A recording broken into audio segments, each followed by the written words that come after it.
이 시간 우리 함께 하나님 앞에 준비하신 헌금 하나님 앞에 드리겠습니다. 마이크를 조금만 더 올려주실래? 목이 지금 계속 제 마이크 좀 네네.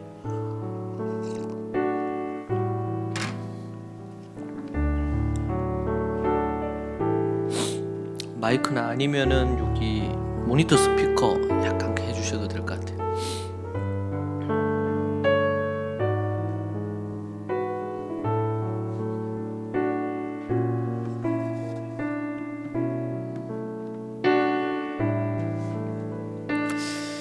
네, 우리 헌금 위해서 기도하겠습니다. 하나님 아버지 감사합니다. 주님 우리에게 필요한 것 모든 것들로 허락해 주시고 인도해 주신 것 감사합니다. 주님께서 주신 것 감사함으로 나아가게 주님 도와주시고 인도하여 주옵소서. 주께서 역사하셔서 아버지 하나님 붙들어 주시고 우리 믿음의 식구들 주님 앞에 나아올 때에 예물을 준비하여 드립니다. 이 예물 하나하나 주님께 흠양되어져서 향기처럼 올라가기 원합니다. 주님 붙들어 주시고 필요한 모든 것들을 주님 또 채워주신 것 감사한데 주님 앞에 드린 손길마다 주님 필요한 부분 따라 부어주시고 채워주옵소서. 주께서 역사하여 주시기를 간구합니다. 주께서 인도하여 주옵소서. 이 시간 또 주의 말씀을 대합니다. 말씀의 능력을 주시고 은혜를 내려 주옵소서. 이 말씀을 통해 우리가 새로워지고 우리 영혼이 변화받는 시간 되게 하옵소서. 악한 어둠의 영들이 떠나가게 하여 주옵소서. 악한 어둠의 영들은 악한 마귀 사단은 예수 이름으로 떠나갈지어다. 오 주님 도와주셔서 우리 가운데 하나님의 성령으로만 충만하게 하여 주옵소서. 예수님 이름으로 기도합니다. 아멘. 네, 이 시간 우리 함께 하나님의 말씀 우리 보겠습니다. 하나님의 말씀 빌립보서 4장 6절에서 7절 말씀입니다. 빌립보서 4장 6절에서 7절 말씀. 우리 한 목소리로 같이 오늘 본문 말씀 읽도록 하겠습니다. 함께 읽으십시다. 아무것도 염려하지 말고 구할 것은 하나님께 아뢰라. 그리하면 모든 평강이 그리스도 예수 안에서 너희 마음과 생각을 지키시리라. 아멘. 오늘 우리 성도의 마음 관리 세 번째 염려와 근심 관련된 부분으로 여러분과 함께 말씀을 나누려고 합니다. 현대인들에게 있어서 이 염려와 근심은 정말 피할 수 없는 무엇이라고 그렇게 다들 말을 합니다. 그래서 염려와 근심이 지배하는 것이죠. 만약에 염려와 근심이 우리에게 있는데 그 염려와 근심이 우리에게 조금이라도 도움이 된다면 우리는 그 염려와 근심이 뭔가 가치가 있을 것입니다. 그런데 염려와 근심은 어떤 분이 그렇게 얘기하더라고요. 이것은 담배하고 술하고 똑같다는 거예요. 여러분 담배가 몸에 백해무익하죠. 유익하지 않죠. 유익한 담배가 혹시 있나요? 없어요. 그런데 사람들이 이제 이게 중독이 되면 이 담배를 끊을 수가 없죠. 술도 똑같죠. 술도 알코올도 이게 몸에 유익하지 않아요. 해로워요. 그거하고 똑같은 게 뭐냐면 염려와 근심이 그렇대요. 염려와 근심이 이게 백해무익해요. 아무런 유익이 없어요. 그런데 많은 사람들이 염려와 근심을 달고 살아요. 염려하고 걱정하고. 그래서 염려녀들, 걱정남들이 너무 많아. 많은 사람들이 이제 스트레스가 현대인들에게 가장 큰 문제 중에 하나가 모든 질병의 또 원인이기도 하다 그러죠. 이 스트레스 얘기를 합니다.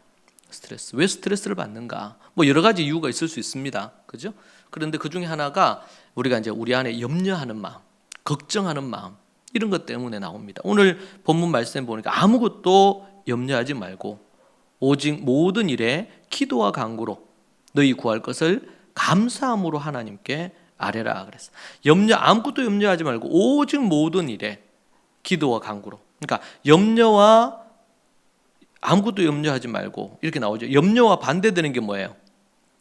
여기 보니까 모든 일에 기도와 간구, 기도하고 간구하고, 염려하지 말고 기도하고 간구하고, 그리고 내가 구해야 될 모든 것들을 또 하나님 앞에 어떻게 구해요? 감사함으로 하나님께 아뢰라는 거예요. 그러니까 염려와 반대되는 부분으로 바울이 지금 얘기하는 게 뭐냐면 기도와 간구로, 모든 일에 범사에 기도와 간구로 하고, 또 구할 때에는 어떻게 구해야 돼요? 감사함으로 구해야 돼요. 여러분, 우리가 이 기도할 때 모든 일을 기도와 어떤 염려나 걱정거리가 있고 삶의 어떤 어려움이 우리 인생에 찾아오잖아요. 늘 인생을 살다 보면 그런 부분들이 있어요. 늘 뭐 햇볕 쨍쨍한 날만 있는 게 아니고 바람도 불고 구름도 끼고 비도 오고 눈도 오고 뭐 태풍도 불고, 그리고 또 홍수도 나고 뭐 이런 일들이 생깁니다. 그럴 때에 모든 일에 기도와 간구를 하라는 거예요. 여러분, 염려하고 걱정이 딱 찾아올 때 그때 우리가 딱 해야 될 게 뭐냐면 기도하는 자리에 가는 거예요. 내 마음이 좀 심란하다, 뭔가 염려할 거리가 있다, 걱정할 문제가 있다, 내 가정에 어떤 큰 어려움이 생겼다, 건강에 문제가 생겼다, 아니면 또 근심 걱정거리가 생겼다, 뭐 내 자식에게 이런 문제가 생겼다. 이런 일들은 우리 인생을 살면서 끊임없이 인생사에 나타나는 거예요. 생로병사라는 것 자체는 이것은 우리가 피할 길이 없어요. 자, 근데 그것을 해결하는 방법이 있단 말이에요. 그 방법이 뭐냐라고 할 때 기도하는 자리로 가는 거예요. 기도하는 자리로. 그래서 예수님께서 성전에 올라가셨죠. 성전에 올라가셔서 뭐라 그랬어요? 이 집은 하나님의 기도하는 집이라. 기도하는 집. 성전을 가리켜서 얘기할 때 기도하는 집이다. 기도하는 집이다. 기도하라는 거죠. 우리 그러니까 그리스도인들이, 교회를 다니는 성도들이 불신자들이나 아니면 불교도들이나 다른 종교에 있는 사람보다도 더 기도를 안 한다고 그렇게 통계가 나와요. 보면 성경은 이렇게 많이 얘기하는데도 불구하고, 그래서 성경을 알고 성경을 배우면 무슨 소용이 있겠어요? 하지 않으면 아무 소용이 없는 거죠. 염려가 찾아오면 그때 우리가 바로 붙잡아야 될 것이 있다면 그건 뭐예요? 기도를 붙잡아야 돼. 제일 먼저 붙잡아야 돼. 그러니까 염려를 하고 걱정을 하면 생각이 들어오잖아요. 그죠? 아니면 또 내가 뭐 어떤 억울한 일을 당했다 그러면은 생각이 들어온단 말이에요. 억울함이라는 생각이 들어와요. 그런 것부터 시작해서 막 그런 것들이 밀려와. 그런 것들이 올 때에 뭘 해야 될까요? 기도의 자리에 가야지 이 염려가 사라지는 거예요. 그런데 염려를 계속 하고 있잖아요. 우리는 염려를 묵상을 해. 염려를 막 하야하고, 막 누구한테 억울한 일 된. 그럼 그걸 계속 그 사람 생각 떠올라. 근데 그 생각 끊어야 되거든. 그거를 끊을 수 있는 가장 좋은 건 뭐냐면 말씀과 기도와 찬양이에요. 말씀과 기도와 찬양. 딴 부분으로 이게 전환을 시켜야 돼. 전환을. 그렇지 않으면 계속 그것에 몰입한다니까요. 여러분, 상처가 있고 아픔이 있고 뭐 이런 게 있다. 그러면 그 부분에 대한 걸 계속 거기에 집중하면요, 이게 해결이 안 돼요. 해결이. 물론 그것을 풀어가는 과정은 필요할지 모르지만 거기만 집중해 있으면 그게 해결이 안 된다. 갈수록 더 수렁에 빠져듭니다. 염려의 수렁에 빠져들고 걱정의 수렁에 빠져들어요. 생각의 전환이 필요해요, 우리에게. 그게 뭐냐? 그래서 제가 그런 얘기 늘 하죠. 염려의 언어를, 걱정의 말들, 염려의 언어를 어떤 언어로 바꿔야 되면 기도의 언어로 바꿔야 돼요. 이 일을 어떡하나? 어떻게 저가 나한테 이럴 수가 있는가? 이게 아니고 그런 부분이 왔을 때 우리의 마음에 뭘 해야 돼요? 하나님, 이 부분에 대한 것들을 하나님 도와주세요. 이 문제를 풀어주세요. 이 문제를 해결해 주세요. 이렇게 기도의 언어로 바꾸는 거예요. 내가 누구 때문에 내 마음이 상해, 막 그 사람을 생각하면 막 가슴이 뛰고 화가 나. 그럼 어떻게 해요? 그 사람을 위해서 기도해야지. 그 사람을 위해서. 근데 우리가 예수님을 믿고요. 예수님을 믿고 제가 어제 이제 기도를 하는데 그런 말씀을 주셨어요. 예수님을 우리가 믿고 예수님을 알고 예수님을 닮아가야 되거든요. 우리가 존재하는 이유가 예수님을 믿고 알고 닮는 거예요. 뭐야? 어떻게 한다고? 예수님을 믿고, 다음은요 알고, 그 다음은 닮는 거예요. 예수님을 일단 먼저 믿어야 돼. 자기를 믿거나 세상을 믿거나 돈을 믿거나 뭐 이런 걸 믿는 사람들이 있거든요. 머리로는 예수님 믿고 하나님 믿지. 그런데 실제로 그 사람이 행동하거나 말하는 걸 보면 뭘 믿는지를 알아요. 돈을 의지해요. 다른 사람을 의지해요. 자기의 어떤 배경을 의지해요. 뭐 그런 거, 자기가 갖고 있는 어떤 그런 뭔가 장점들, 잘난 거 이런 걸 의지해요. 실천적인 면에서 무신론자일 가능성이 정말 많아요. 교회 안에 있는 교인들 중에. 근데 위기가 딱 오면은 나타나요. 어떤 위기가 왔다. 믿음의 사람은 기도의 자리에 가요. 교회로 온다니까요. 그런데 그렇지 않는 사람은 침대에 누워 있어요. 그러면서 걱정하고 염려를 해요. 여러분, 이것이 신자와 불신자의 차이입니다. 신자들 중에 믿음이 떨어져서 그렇게 될 수도 있죠. 그런데 거기에 계속 머물러 있다. 그러면 이제 질문해 봐야 돼. 과연 거듭난 하나님의 백성이 그렇게 살 수 있는가? 그래서 사도 바울이 계속 성경에서 얘기하는 게 뭐예요? 그렇게 하지 말라는 거예요. 여러분, 우리가 예수님을 믿어야 돼요, 먼저. 두 번째는 그 예수님을 알아야 돼요. 믿음은 끝나는 게 아니라 이건 시작에 불과해. 알아야 돼. 알려면 뭐야? 하나님의 말씀을 공부해야 되죠. 공부해야 됩니다. 성경을 공부해야 돼. 예수 믿는 사람들이 가장 안 하는 거 성경 공부를 안 해요. 좀 읽을 수는 있어. 이제 작년부터 해서 우리 성도들 좀 읽는 사람들이 좀 많이 생겨서 감사해요. 근데 성경 공부해야 돼요. 매일 공부해야 돼. 그래서 이스라엘에서는 그들이, 제가 이스라엘 가면서 참 정말 깨달은 것 중에 하나는, 그들은 어떻게든 틈만 나면은, 그러니까 그들이 사는 목적이 성경을 연구하고 기도하기 위해서 살아요. 물론 직업을 갖고 일을 하죠. 이것은 어떻게 보면 우리 성경에도 보면 나오잖아요. 게으른 자들, 일하기 싫어하는 자는 먹지도 말아야 돼요. 일은 반드시 해야 돼요. 일이라는 것 자체가. 그러니까 창세기에 보면 하나님께서 그 아담이 범죄하기 전에 아담과 하와에게 일을 맡기셨죠. 이 동물들의 이름도 짓고 거기도 소작도 하고 일을 하게 하셨잖아요. 관리자로 하나님 일을 주셨어요. 그런데 선악과를 따먹는 죄를 범함으로 말미암아 그 일들이 고역이 된 거예요. 여성에게는 해산의 수고를 갖게 하고 남자들에게는 땀 흘려 수고하는데도 수고만큼 소출을 얻지 못하게 만들었단 말이에요. 땅이 인간을 향해서 대적하는 거죠. 지금 환경이 인간을 대적하죠. 왜냐하면 하나님 앞에 범죄함으로 말미암아 자연 환경이 파괴되면서 그 공기나 뭐 물이나 갖가지 많은 것들로 인간을 해롭게 만드는 거예요. 이게 그렇게 변해버렸어요. 그러나 일 자체는 소중한 거예요. 우리는 죽는 날까지, 그래서 이스라엘에서 없는 단어가 은퇴라는 단어가 없어요. 인생은 은퇴가 없어요. 왜냐하면 일 자체가 우리에게는 하나님의 소명이에요. 그게 어떤 일이 되었든지 간에. 근데 이제 나이가 들어서 기력이 쇠하거나 뭐 이렇게 해가지고 내가 하던 어떤 전문적인 일을 못 할 수도 있죠. 그러나 그 대신에 어떤 일을 할 수 있어요? 봉사하는 일을 할 수 있어요. 할 수 있는 일은 너무 많아요. 죽을 때까지 계속 일을 해야 돼요. 그래야지 계속 사람이 이렇게 소위 말해서 싱싱하게 막 이렇게 활력 넘치게 살 수 있어, 사람이. 근데 요즘 보면 일찍 뭐라 그러죠? 파이어족이라 그래가지고 일찍 끝내려고 하죠. 빨리 은퇴해가지고 40대 때 은퇴하고 50대 때 은퇴해가지고 그러면서 내가 하고 싶은 거 하고 논단 말이에요.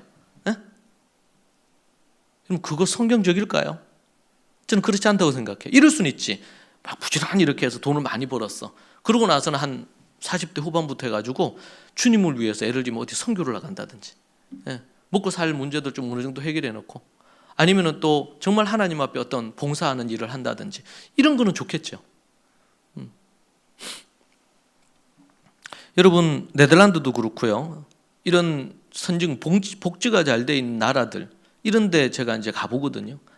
근데 여러분 그쪽에서 자살률이 제일 높다는 거 아세요? 일을 안 해도 복지가 잘 돼 있어. 그러니까 사람이요, 인생의 목적이 분명해야 되는데 그 인생의 목적이 불분명해지니까 놀고 먹는데, 놀고 일하지 않아도 돈이 나와. 이런 연금처럼. 응? 그런데 그러니까 어떻게 해요? 마약을 많이 한다든지. 근데 그런 나라에 가면 길거리 가는데 마약 냄새가 진동을 해요. 복지국가가 자살률이 매우 높고, 왜? 사람이 인생이 자신의 인생의 목적이 불분명한데 시간이 많고 돈이 있잖아. 먹고 사는 부분에 문제가 없어. 그런데 주님이 없어. 그러면 인생의 목적이 상실돼요. 그러면서 갖가지 그런 문제가, 뭐 모든 사람이 그렇진 않겠죠, 그 나라 사람들이. 그런데 전 세계적으로 자살률이 높고 이런 부분들, 마약을 많이 하고 이렇게 하는 부분들이, 인간은 죄인이기 때문에 여유가 생기고 돈이 있고 여유가 생기면 죄를 짓게 돼 있어요. 죄를 짓게. 동성애나 이런 문제도 여러분 어디에서, 가난한 나라에서 출발했나요? 아니죠. 유럽에서부터 출발했어요. 살기 좋고 여유 있고 이렇게 하니까 죄된 것들을 끊임없이 욕정의 끝을 달리는 거예요. 더 자극적이고 더 쾌락적인 뭔가를 자꾸 찾아 들어가는 거예요. 여러분, 우리가 예수 그리스도를 믿고, 그러면서 그 다음 뭐야? 예수 그리스도를 알아야 돼요. 예수 그리스도를 안다는 것은 하나님의 말씀 자체가, 말씀이 육신이 되신 분이 예수님이니까, 말씀이, 성경 말씀이, 토라가 예수 그리스도잖아요. 그리고 우리는 복음서를 통해서 예수님이 말하시고 행동하시고 사셨던 것을 우리가 알 수가 있어요. 예수 그리스도가, 그러니까 반드시 공부를 해야 돼요.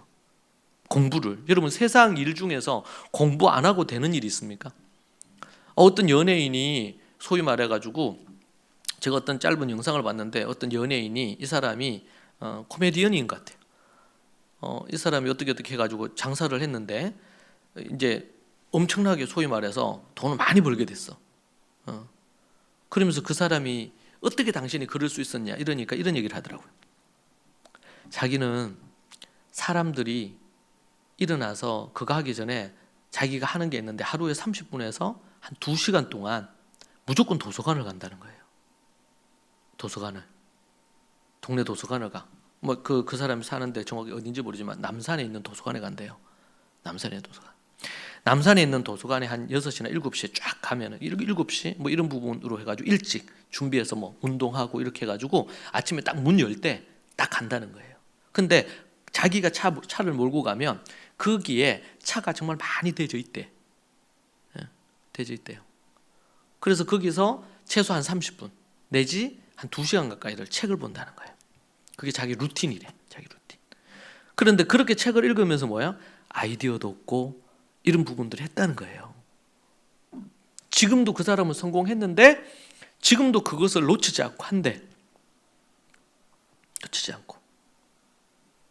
여러분, 세상에서요, 어떤 일을 하든지 간데 뭔가를 관련된 책을 연구하고 내가 어떤 이런 일을 하고 싶다 그러면 그 관련된 책들을 읽지 않고 그 일을 잘 해낼 수 있는 것은 불가능한 거예요. 그냥 내가 열심히 했더니 그게 잘 된다, 그런 부분은 있을 수 없어요. 실제로. 그러니 뭐가 필요해요? 공부하는 게 필요하죠. 이것은 그냥 어디 대학 가기 위해서 뭐 학습, 이걸 하는 게 공부가 아니고, 내 인생을 살아가는 데 있어서 책을 읽고 그것을 내가 내 것으로 만들고 내가 사고하고 그걸 내가 생각한 것을 갖고 내가 정리를 하고 그렇게 해서 내 것으로 만드는 일련의 어떤 이런 과정들. 이스라엘에서는 어릴 때부터 성경으로 그렇게 했잖아요. 성경으로. 네. 성경을 읽고 묵상하고 하야하고 연구하고 토론하고 뭐 그걸 글로 쓰고 그렇게 해서 그걸 갖고 가르치고 이런 걸로 뭐가 됐냐면 학습 습관이 만들어진 거예요. 인생이. 그러니까 그게 어릴 때부터 해서 이렇게 만들어지고 나면 어떤 일을 하더라도, 거기가 뭐 좋은 대학을 가든 어떻든 상관없이 무슨 일을 하더라도 그 분야에서 공부할 수 있는 기본적인, 공부할 수 있는 학습 역량이 만들어졌죠. 그러니까 어떤 일을 하더라도 그 일에 있어서 나름 뭔가를 해낸단 말이에요. 그런 능력이 있어요. 여러분, 전 세계에서 이스라엘 유대인들이 가장 책을 많이 써요. 인구 대비 가장 책을 많이 써요. 다른 일반 사람들보다 10배 이상 많이 써요. 이게 뭡니까? 하나님의 말씀을 통해서 그렇게 훈련되고 길러져서 그걸 가지고 있는 거예요. 삶의 나름의 열정과 열심을 갖고 인생을 살아가는 거죠. 알아야 됩니다. 그러니까 교회를 나왔는데 예수님 믿는다고 이렇게 했고 복음 듣고 쪽복음 듣고 이렇게 해서 예수 믿는다고 했는데 예수님을 알아가질 않았어. 그럼 어떻게 돼요? 모르는 거예요. 신앙에 대해서 모르고 하나님에 대해서 모르고 예수님에 대해서 모르고 교회에 대해서 모르는 거예요. 그러니까 종교 생활을 하는 거예요. 자꾸 말씀에 열심을 품지 않고 기도를 안 해요. 교회를 다니는데 기도를 안 해. 교회를 다니는데 말씀을 보고 말씀을 연구 안 해. 연구 안 해. 제가 저희 어머님이 예수님을 믿기 전에 불교에 아주 귀해하셨거든요. 우리 이모 중에 한 분이 이제 절을 지어서 절에서 일도 하셨고 이렇게 했기 때문에 불교가 강한 집이었어, 제 외가가. 그 저희 어머님이 그 전에 이제 우리 예수님 믿고 이렇게 하시기 전에도 절에 다니시면서 절에 가면 꼭 이런 그 법회 있잖아요. 그냥 뭐 1년에 한 번씩 가는 게 아니고 법회가 있으면 늘 쫓아다녔어. 배우고자 하는 열정이 있으셔가지고. 그러니까 예수님 믿고 나서도 이제 그 부분이 이제는 방향이 바뀐 거죠. 방향이. 방향이 바뀐 건데 지금도 그래요. 우리가 염려하지 말고 오늘 말씀 얘기 아무것도 염려하지 말고 이렇게 했잖아요. 우리 이 성경 구절을 갖고 설교를 듣거나 이 성경을 모르는 사람은 없을 겁니다. 교회 다니는 사람들 중에 교회를 좀 몇 년 다녔다면. 그런데 염려를 끊어내지 못한 사람은 대부분이에요. 아무것도 염려하지 말라. 오직 모든 일에 기도와 간구로 감사함으로 하나님 앞에 아뢰라 그랬잖아요. 중요한 것은 들어 알거나 이게 중요한 게 아니고 듣는 자가 복이 있는 게 아니고 듣고 그것을 행하는 자가 복이 있다 그랬죠. 아무것도 염려하지 마라 그랬어요. 오직 기도와 간구로 감사함으로 하나님께 아뢰야 돼요. 앞에서도 얘기한 것처럼 담배처럼 술처럼 해로운 것이 염려와 걱정입니다. 여러분은 요즘 뭘 걱정하고 있으신가요? 뭘 염려하고 계셔요? 그때 딱 그게 예를 들면 딱 그게 들어온다. 예를 들면 어디 있는데 뭐 독가스가 들어온다. 그러면은 뭐 빨간 사이렌이 막 울려야 되듯이 만약 우리의 삶에 그런 것들이 딱 침투해 들어왔다. 그러면 막 빨간 적신호가 켜져야 돼요. 그러면서 어디로 가야 돼요? 기도의 자리로 가야 돼요. 그리고 감사의 자리로 가야 돼요. 그 일이 좋은 일이든 안 좋은 일이든. 여러분 전화위복이라고 안 좋은 줄 알았는데 그게 도리어 우리에게 유익할 때가 많아요. 제가 그 로마서 5장 말씀을 이제 연구를 지금 하고 있는데 그 말씀에 보니까요, 그 믿음으로 의롭게 된 자에게 반드시 찾아오는 게 뭐냐면 뭘 찾아올까요? 믿음으로 거듭난 자들, 믿음으로 의롭다 된 자들, 그들에게 반드시 찾아오는 게 하나 있어요. 그게 뭘까요? 마태복음 5장에 보면 로마서 5장에 나와요. 그게 뭐냐면 환난이 찾아와요. 환난이. 우리가 예수 그리스도를 믿고 예수 그리스도를 믿는 믿음 때문에 의로워졌단 말이에요. 칭이라 그러죠. 의로워졌어. 의롭다 칭함을 받았어요. 그럼 의롭다고 칭함을 받은 이제 거듭난 사람들이겠죠. 그들에게 뭐가 와? 환난이 오는 거예요. 환난이 올 수도 있고 안 올 수도 있고 이게 아니고 반드시 환난이 와요. 자, 그러면 환난이 오면 기뻐하고 즐거워하라 그랬거든요. 바울이 기뻐하고 즐거워하라. 왜? 환난은 뭘 만들어요? 따라합시다. 인내. 환난은 인내를 만들어요. 우리에게 환난이 있을 때, 곤욕이 있을 때, 고통이 있을 때 뭘 배울 수 있냐면 인내를 배울 수 있어요. 인내. 참는 법을 배운단 말이에요. 견디는 법을 배운단 말이에요. 도저히 이걸 뚫고 넘어갈 수 없어. 근데 그럴 때 인내와 오래 참음과 견디는 훈련을 할 수가 있어요. 그럴 때 이제 막 원망하고 불평하고 그냥 뭐 에라 모르겠다 이렇게 되고 그러면 못 배우지. 그러니까 환난을 잘 견뎌야 돼. 주 안에서. 지금 믿음으로 의롭게 된 자에게 찾아오는 거라 그랬잖아요. 그러니까 이게 믿는 자에게 찾아온 거예요. 환난이 왔어. 의롭다 칭함을 받은 구원받은 자에게 환난이 왔어. 그럼 그 환난을 잘 견뎌야 돼요. 그러면은 인내를 배워요. 오래 참는 법을 배워요. 오래 견디는 법을 배워요. 우리가 이제 우리가 성경 읽을 때도 그렇잖아요. 예를 들면 이렇게 처음에 내가 뭐 예를 들면 얼마 만에 요거 읽어야 되겠다, 몇 장을 읽어야 되겠다, 그렇게 했는데 처음에는 한 장 읽는 것도 힘들고 두 장 읽는 것도 힘들고 어떨 때는 5장 읽는 것도 힘들었는데 요즘 저 같은 경우는 하루에 한 5, 60장 읽거든요. 어떨 때는 한 70장도 읽어요. 예. 근데 이게 계속 느는 거야. 이것도 인내죠, 인내. 견디고 이런 부분. 인내를 배워요. 환난은 인내를 낳아요. 인내는 또 뭘 낳아요? 연단된 성품을 만들어내요. 연단된 성품. 그러니까 이것은 세상에서도 그래요. 되게 큰 고난을 겪고 어려움을 겪은 사람이 그 고난과 어려움을 잘 견딘 사람을 보면요, 인내심이 강하고 또 뭐예요? 다듬어져서 성품이 좋아요. 유해. 다른 사람과 화합을 잘해. 이게 일반 은총에서도 이런 게 있어요. 그렇죠? 고생을 많이, 그래서 고생을 사서도 한대잖아요. 돈 주고 사서 고생시킨다는. 그래서 자식이 있는데 뭐 대기업에서도 그렇고 막 이런 자식을 후계 교육을 할 때 첫 번째가 뭐냐면 고생을 많이 시켜요. 그래서 어렵고 힘든 사람의 마음을 알아야 돼.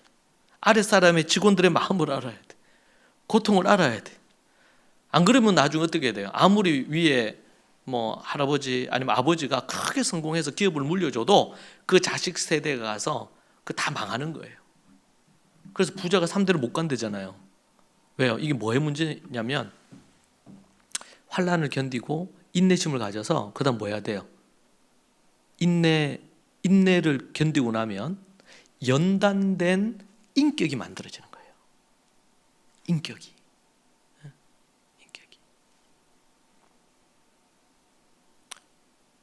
하나님의 말씀을 알고 우리가 예수 그리스도를 닮아가야 돼요.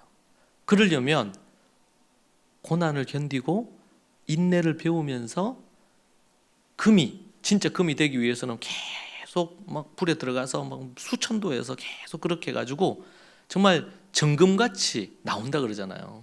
용광로 속에서. 우리의 인생을 살아가는 데 있어서 그런 어려움과 고난을 견디면서 정금 같은 인격으로 만들어지는, 그게 욥기 얘기예요. 욥이 얼마나 큰 부자였습니까? 그런데 하루아침에 전 재산을 다 잃고 하루아침에 처자식을 다 잃었어요. 아내는 죽지는 않았지만 욕하고 떠났고 도망갔고, 그리고 자식을 하루아침에 아들, 딸 다 잃어버렸어요. 정말 불행한 인생이죠. 그러면서 그가 고민에 빠졌어요. 내가 하나님을 그렇게 잘 믿고 하나님 앞에 그렇게 거룩하고 정결하게 살려고 하고 자식들도 그렇게 살도록 그렇게 애를 쓰고 샜는데 왜 나에게 이런 고난이 왔냔 말이에요. 그런데 그 과정을 지나면서 이 욥이 뭐라고 해요? 내가 정금같이 나오리라. 정말 그가 정금같이 욥기 40장까지 지내면서 그가 38장 39장에서 하나님께서 그 고난을 주신 거, 역경을 주신 거, 이걸 주신 목적을 얘기하거든요. 38, 39, 40장에서. 그러면서 이 욥이 하나님이 어떤 분인지를 알게 돼요. 하나님이 어떤 분인지를. 그러면서 그가 단련돼서 정같이 된 거야. 그러면서 하나님께서 어떻게 해요? 예전에 가졌던 것보다 더 많이, 자녀들도 더 많이 주시고 이렇게 해서 다시 인생의 반전이 일어나죠. 이 부분 자체가. 고난을 통해 가지고 연단받아서 그다음 뭐예요? 우리가 예수 그리스도를 닮아간다 그럴 때 마지막으로 예수 그리스도를 닮는 거예요. 예수님처럼 생각하고 예수님처럼 행동하고 예수님처럼 말하고 살아가는 거예요. 믿고 그다음 뭐예요? 예수 그리스도 그분을 알고 그리고 그분을 닮아가는 거예요. 이것이 신앙이에요. 이게 믿음이고. 우리를 하나님 왜 부르셨느냐? 이거 하려고. 믿고 알고 닮게 하려고.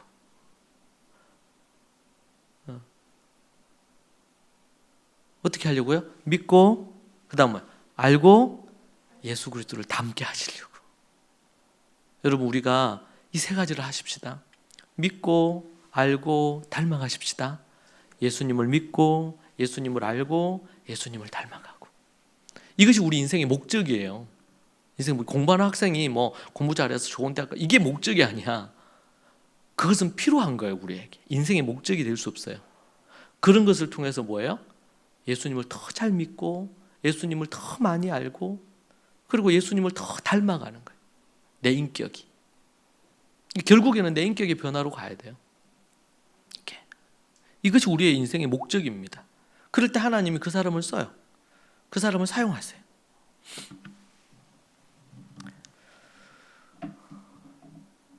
염려와 근심은 뭐와 같다? 뭐와 같다? 담배와 같다. 담배 피는 모습이에요. 담배를 제가 안 피워와서 잘 모르겠는데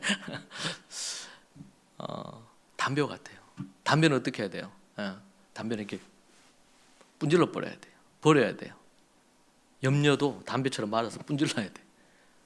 근심도 그렇고. 그래서 염려와 근심이 나한테 딱 찾아오는 것 같아. 그때 뭐 그냥 빨간 불이 빨리빨리 켜면서 기도하는 자리로 가서 그 염려와 근심의 그 언어를 기도의 언어로 딱 바꿔야 돼요. 그리고 하나님 앞에 어떨 때는 기도하러 왔는데 힘이 안 나. 여러분 그럴 때 해야 될 게 뭐냐면 찬송을 부르고, 찬송을 부르고, 그리고 하나님 앞에 소리 높여 부르짖어 기도해야 돼. 소리 내서. 그래서 처음에는 소리 내서 기도해야 돼. 소리 내서.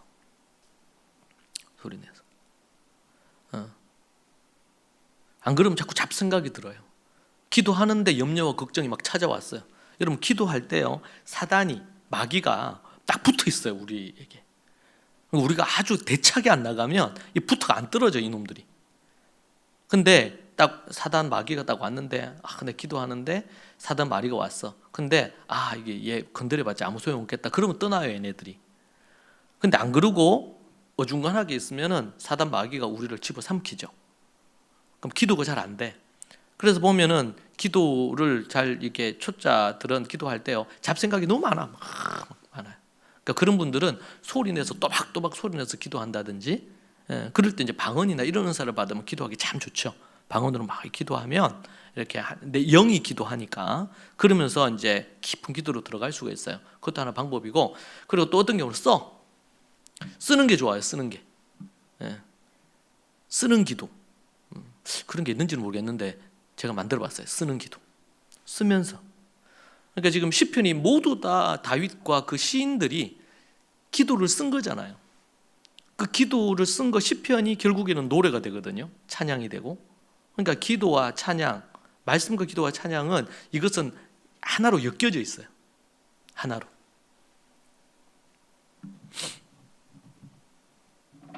자, 그래서 염려와 걱정, 근심은 뭐다? 백해무익한 담배하고 같은 거다. 그러니까 당장 버려야 됩니다. 당장 밟아버려야 돼요.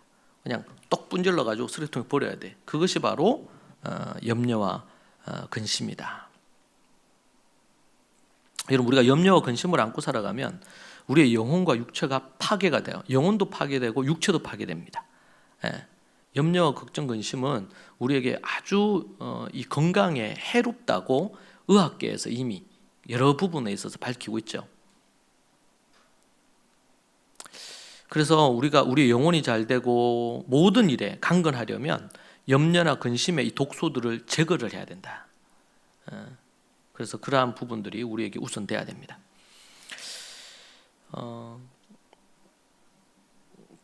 제가 본 어떤 글 중에 이런 게 있습니다. 이런 곰이 있는데 곰을 우리 안에 가둬둔 거예요. 우리 안에.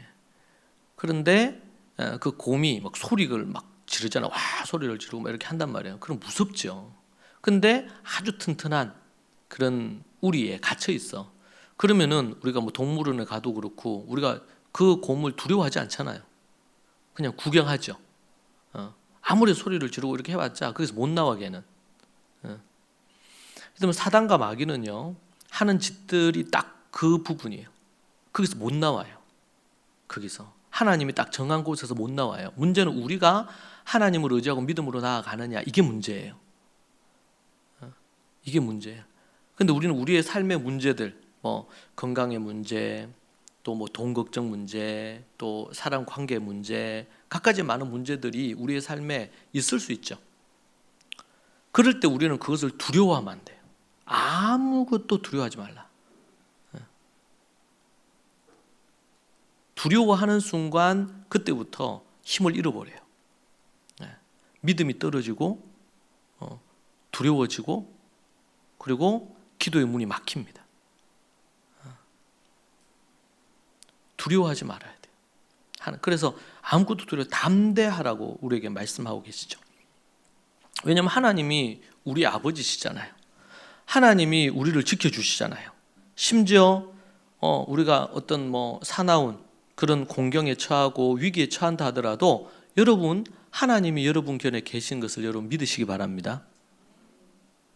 요셉이 형들에게 팔려가지고 노예가 됐어요. 그래서 노예로 하는데 거기에서 열심히 해가지고 인정을 받았는데 그 아내가 유혹을 해가지고 억울한 누명 뒤집었었죠. 얼마나 억울했겠어요. 그런데 그가 그럼 그 가운데서 하나님을 또 믿죠. 보통 같으면은 형들에게 노예로 팔려가 10대 때 팔려가지고 노예가 됐어. 그냥 채색옷 입고 그렇게 살던 인생이 이제는 노예가 돼가지고 노예 쇠고랑 차고 노예로 팔려가지고 짐승처럼 그렇게 노예 생활했단 말이에요. 그런데 또 억울한 누명 뒤집어 써가지고 감옥에 갇혔어. 살 소망이 없겠죠. 인생을 포기하고 싶겠죠. 그죠? 그런데 포기하지 않잖아요. 요즘은 현대인들은 너무 쉽게, 그럼 그 아세 앞에서도 얘기했지만 자살률이 높은 나라들이 다 선진국들이에요. 선진국. 우리나라가 OECD 국가 중 50여 개 국가 중에서 제일 자살률이 높죠. 1등입니다. 1등.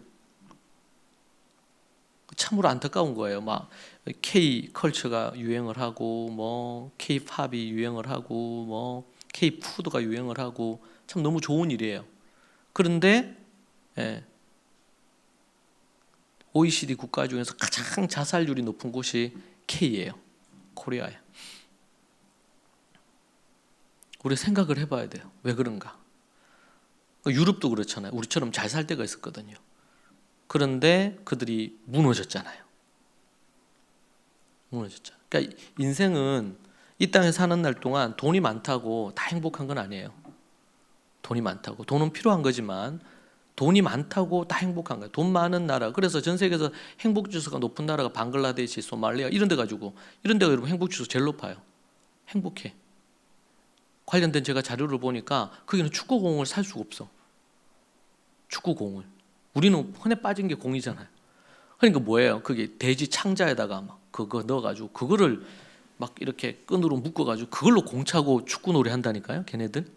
근데 행복하대. 걔네들 행복한 거예요.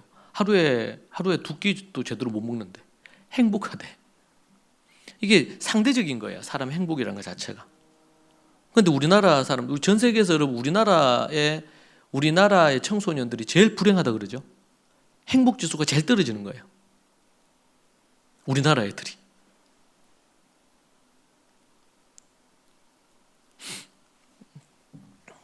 참으로 안타까운 일입니다. 이런 부분들 자체가. 여러분 아무리 어떤 부분이 있더라도요, 하나님이 우리와 함께 하시면, 그러니까 요셉이 깨달은 게 그거예요.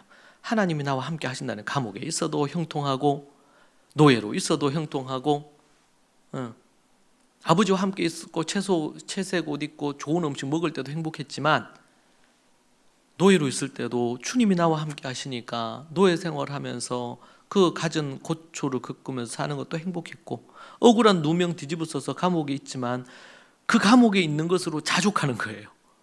할 수만 있으면 나가면 좋지만 나갈 수가 없잖아요. 근데 감옥에 있으면서 주어진 부분 안에서 최선을 다해. 그게 뭐예요? 간수를 돕는 거예요. 모범수지. 모범수예요.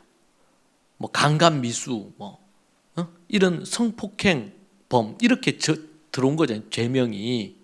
근데 그렇게 들어왔는데 그렇게 들어와서 억울한 누명 쓰고 들어왔죠. 근데 들어와서 뭘 한 거예요? 억울하지만 그 누명으로 풀 길이 없어. 자기 힘으로는.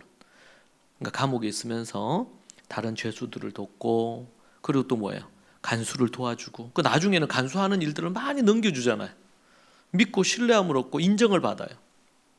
이게 참 중요해요, 여러분. 어디 직장 생활하거나 이렇게 할 때 거기서 여러분 나름대로 요즘은 뭐 직장에 충성한다 이런 개념이 자꾸 사라지고 있잖아요. 어떻게든 내가 필요하고 그러면 언제라도 여기서 저기로 옮겨, 저기서 이리로 옮겨, 이렇게 하는 걸로 하잖아요. 돈 따라서. 그게 뭐 신의도 없고 아무것도 없죠.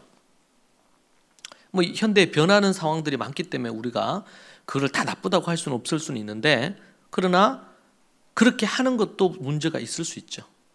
신의를 갖고 충성스럽게 뭔가를 하는 거, 이렇게 되어질 때 하나님께서 또 그 다음 길을 열어주세요. 요셉이 그랬어요. 보디발의 집에 있을 때 충성된 일꾼으로 인정을 받았어요. 그래서 외국에 타국에서 온 종인데, 노예인데 그가 애굽인들을 다스리는 집안 총무가 돼요. 여기는 단순한 어느 집이 아니에요. 그 군대 장군이잖아요. 장관의 집에 전체 모든 걸 총괄하는 거야.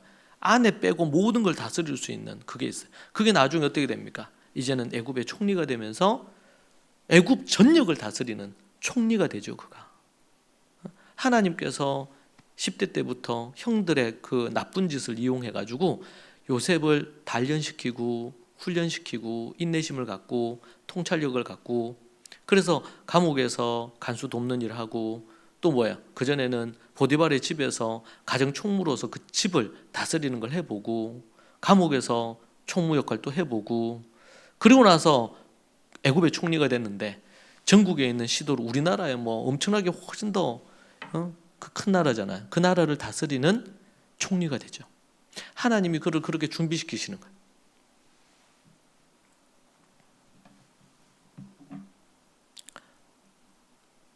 만약에 그때 염려하고 걱정하면서 주저앉아 있었으면 어땠을까요? 하나님이 어디 계시냐 말이죠. 내가 하나님 앞에 얼마나 이렇게 했는데 이럴 수가 있느냐. 근데 그렇게 하지 않고 자족하고 감사하면서 주어진 상황에서 최선을 다하는 거예요. 그러니까 하나님이 그걸 보시잖아요. 지켜보시잖아요. 그를 준비시키고 단련시켜서 하나님의 때에 그를 세우셔서 그를 사용하시는 거예요. 할렐루야. 그때 만약에 염려하고 걱정하고 막 이렇게 불평하고 이렇게 원망하면서 살았으면 요셉은 없어요. 국무총리 요셉은 없어요. 다윗도 그랬잖아요. 다윗도 골리앗 죽이고 나서 그 이후로부터 인생이 꼬이기 시작했어요. 사울에게 쫓기고 죽음의 위협을 느끼고 미친 척하고 침 흘리면서 미친 척하고 다른 나라에 망명생활하고, 그 참 이 성경을 보면 참 그 다윗의 인생도 참 순탄치가 않아. 그렇게 도망자 생활 10여 년을 도망자 생활하다가 하나님께서 그를 왕으로 세우시죠. 약속대로 그렇게 세움을 받잖아요.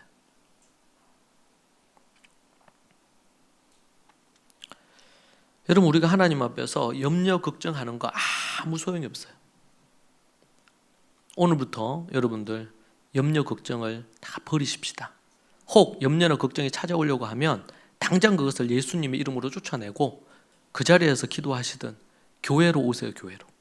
교회에서 무릎 꿇어야 돼요. 교회에서 무릎 꿇고 하나님 앞에 부르짖어 기도해야 돼요. 교회는 하나님의 저는 뭐예요? 기도하는 집이니까. 네. 따라합시다. 교회는 기도하는 집이다. 교회는 말씀을 연구하는 집이다. 교회는 찬양의 집이다. 이 기도와 말씀과 찬양이 성도들에게 생명이에요. 우리는 그것으로 우리 인생의 스트레스도 풀고 그것으로 우리의 모든 문제도 풀고 하나님 앞에 나아오면 그 하나님 안에서 하나님께서 길을 여신다니까요. 하나님이 역사하시는 줄로 믿습니다. 여러분, 어떤 것을 염려하고 걱정하고 있습니까? 아무것도 염려하고 두려워하지 마십시오. 주님 앞에 기도하십시오. 그리고 기도하고 나서는 하나님께 맡기십시오. 그리고 내가 할 수 있는 최선을 다하십시오. 자기 자신을 너무 지나치게 완벽적으로 자기를 하지도 마시고 다른 거 하지 마세요. 오직 하나님 앞에 기도하면서 나아가시기 바랍니다. 이 시간 우리 함께 하나님 앞에 우리 기도하십시다. 기도하십시다. 이 시간 기도할 때에 주님, 내 모든 걱정, 염려 다 주께 맡기겠습니다. 그리고 나는 기도하겠습니다. 범사에 감사하겠습니다. 주님만 바라보고 가겠습니다. 주님이 나와 함께하여 주시는 것을 내가 반드시 믿고 주님 손잡고 내가 가겠습니다. 범사에 감사하고 항상 기뻐하고 쉬지 말고 기도하고 범사에 감사하는 인생 살겠습니다. 그렇게 우리 고백하고 여러분 또 개인적으로 이어서 기도하시면 되겠습니다. 같이 한번 우리 주님 크게 한번 부르짖고 오늘 말씀 가지고 기도하고 개인적으로 기도하겠습니다. 기도하십시다. 주여, 하나님 아버지